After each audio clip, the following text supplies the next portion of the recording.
আসসালামু আলাইকুম। কুকু আফরোজা ব্লগ থেকে আমি আফরোজা সবাইকে স্বাগতম জানিয়ে শুরু করছি মজার একটা রেসিপি। আজকে শেয়ার করব কাঁঠালের বিচি দিয়ে মজার একটা ভর্তা রেসিপি। আর এই কাঁঠালের বিচির বিভিন্ন রকমের ভর্তা রেসিপি আমার চ্যানেলে আছে, চাইলে সেগুলো দেখে নিতে পারেন। আজকে একটু ভিন্ন রকমভাবে তৈরি করব। আর এই কাঁঠালের বিচির ভর্তাটা দুর্দান্ত স্বাদের, গরম ভাতে এরকম ভর্তা থাকলে আর কিচ্ছু প্রয়োজন হয় না, এতটা মজার। এখন সবার বাসায় কম বেশি কাঁঠালের বিচি থেকে থাকে। আপনারা চাইলে আমার মতো এভাবে কাঁঠালের বিচির ভর্তা করতে পারেন। আর এই কাঁঠালের বিচির ভর্তা করার জন্য এখানে আমি নিয়েছি বেশ কয়েকটা কাঁঠালের বিচি। এখানে শুকনা কাঁঠালের বিচি নিয়েছি, আর নিয়েছি বেশ কয়েকটা চীনা বাদাম। এখানে কাঁচা চীনা বাদাম, আপনারা চাইলে এখানে ভাজা বাদামও নিতে পারেন। এখন প্রথমেই চুলোয় প্যান বসিয়ে দিয়ে তাতে দিয়ে দিলাম বাদাম। বাদামগুলো নেড়ে চেড়ে ভেজে নিব।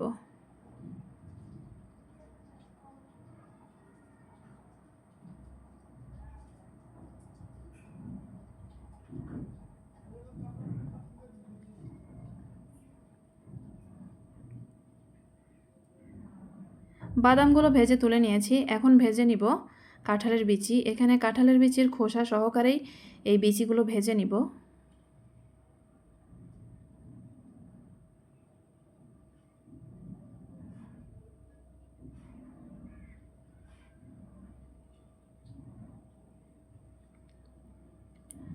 কিছু সময় পরপর একটু ঢাকনা দিয়ে ঢেকে ঢেকে এই কাঁঠালের বিচিগুলো ভেজে নেব।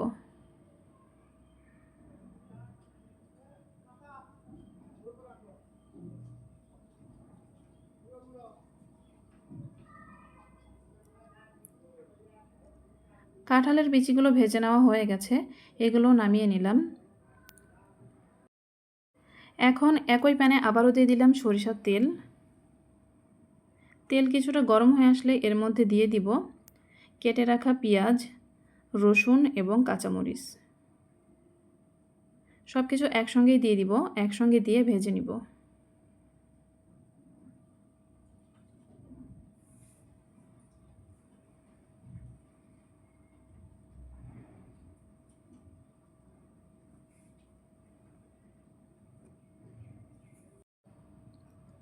পেঁয়াজ রসুনগুলো নেড়ে চেড়ে ভেজে নিব। যত সময় না পেঁয়াজ রসুন লালচে কালার ধারণ করে তত সময় ভেজে নিব।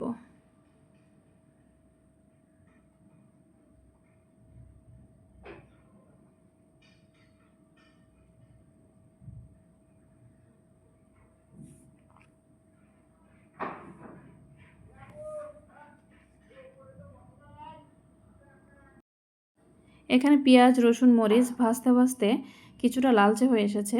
এখন আমি এগুলো নামিয়ে নিব।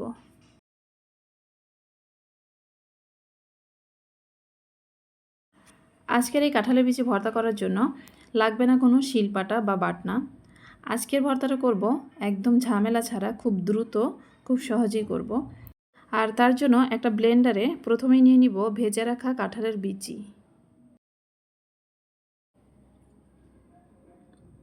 প্রথমেই কাঁঠালের বিচিগুলো ভালো করে ব্লেন্ড করে নিব, ব্লেন্ড করে একদম গুঁড়ো করে নিব। আমি অফ ক্যামেরাতে কাঁঠালের বিচিগুলো ভালো করে ব্লেন্ড করে নিয়েছি, আপনারা দেখেই বুঝতে পারছেন কতটা গুঁড়ো করে নিয়েছি। এখন দিয়ে দিব বাদাম এবং ভেজে রাখা পেঁয়াজ রসুন মরিচ। আপনারা চাইলে বাদাম এবং কাঁঠালের বিচি একসঙ্গেই দিতে পারেন, কিন্তু আমার কাছে বাদাম একটু আস্তে আস্তে দানা দানা থাকলে সেটা খেতে বেশি ভালো লাগে, তাই আমি পরে দিয়েছি। আর কাঁঠালের বিচির সঙ্গে বাদামের এই ভর্তাটা অনেক ভালো লাগে। যারা খেয়েছেন তারা তো জানেনই, আর যারা খাননি তারা ট্রাই করে দেখতে পারেন। আমার কাছে বেশ ভালোই লেগেছে এই ভর্তাটা। সব কিছু আমি অফ ক্যামেরাতে ভালো করে ব্লেন্ড করে নিয়েছি, একসঙ্গে মিশিয়ে ব্লেন্ড করে নিয়েছি। এখন একটা প্লেটে নিয়ে নিচ্ছি।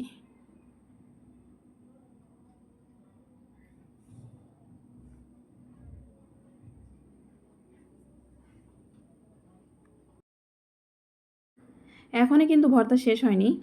এখন নিয়ে নিব দুটো শুকনো মরিচ, আর নিয়ে নিব একটা বড় সাইজের পেঁয়াজ কুচি। এখন একটু লবণ নিয়ে মরিচটা একদম হাত দিয়ে চটকিয়ে ভর্তা করে নিব।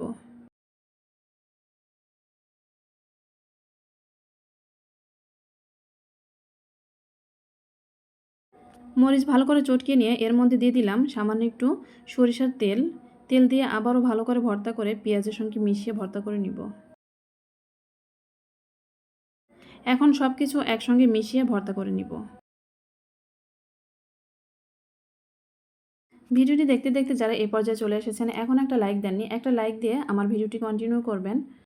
আর যারা আমার চ্যানেলে আজকে নতুন এসেছেন, আমার চ্যানেলে ভিডিও যদি আপনাদের কাছে ভালো লেগে থাকে তাহলে আমার চ্যানেলটি সাবস্ক্রাইব করে পাশে থাকা বেল আইকন প্রেস করে দিবেন, যেন এরকম আরও অনেক মজার মজার রেসিপির ভিডিও যখন আমি আপলোড করব তখন আপনাদের কাছে নোটিফিকেশন পৌঁছে যায়, আর নোটিফিকেশন ধরে এই মজার মজার ভর্তাগুলো আপনারা দেখে নিতে পারেন। এই তো তৈরি হয়ে গেল আমার মজাদার বাদাম দিয়ে কাঁঠালের বিচির ভর্তা। এই ভর্তা যে এত টেস্টি যেটা না খেলে কখনোই বুঝতে পারবেন না, আর যারা খেয়েছেন তারা তো জানেনই। কমেন্টে অবশ্যই জানাবেন যারা খেয়েছেন এর টেস্টটা কেমন। আজকের ভিডিওটি এই পর্যন্তই। পরবর্তী ভিডিওতে আরও মজার মজার রেসিপি নিয়ে আমি আপনাদের সামনে হাজির হব। ততদিন পর্যন্ত সবাই ভালো থাকবেন, সুস্থ থাকবেন। আল্লাহ হাফেজ। আসসালামু আলাইকুম ওয়া রাহমাতুল্লাহি ওয়া বারাকাতুহু।